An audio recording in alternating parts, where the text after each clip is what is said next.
Cyber এটা ইতিমধ্যে আমরা অভিযোগ দিয়েছি বিশ্ববিদ্যালয় প্রশাসনে। আমরা যেদিন থেকে প্রচারণা শুরু করেছি তখন থেকে দেখতে পাচ্ছি সিন্ডিকেটের প্রপাগান্ডা হচ্ছে।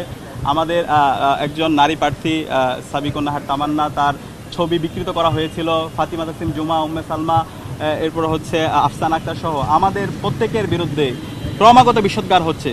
তো সেই জায়গা থেকে বিশ্ববিদ্যালয় প্রশাসনকে আমরা লিখিত দিয়েছি, এখন পর্যন্ত তারা কোনো ধরনের ব্যবস্থা নেয়নি।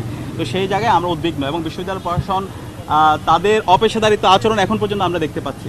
এই জায়গায় আমরা যারা এখানে নির্বাচন করছি আমাদেরকে সতর্ক থাকতে হবে। যারা সুপ্ত অবস্থায়, যারা পেছন থেকে সামনে থেকে বিভিন্ন ধরনের ষড়যন্ত্র এবং চক্রান্ত করছে, এখানে আমরা যারা প্রার্থীরা আছি, আমরা যারা স্টেক হোল্ডাররা আছি, আমরা যদি দায়িত্বশীল আচরণ করি তাহলে ইনশাল্লাহ সেই ষড়যন্ত্র চক্রান্ত সেগুলো সব কিছু আমরা নস্যাৎ করে দিতে পারবো।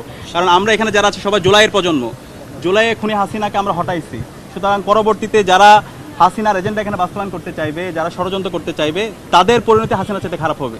তো সে জায়গায় আমরা বিশ্বাসী, কারণ শিক্ষার্থীরা যে পরিমাণ উচ্ছ্বাস আমরা দেখতে পাচ্ছি, সুতরাং এই ষড়যন্ত্র চক্রান্ত যারাই করবে তাদের ষড়যন্ত্র চক্রান্ত সব কিছু নস্যাৎ হয়ে যাবে বলে আমরা বিশ্বাস করি।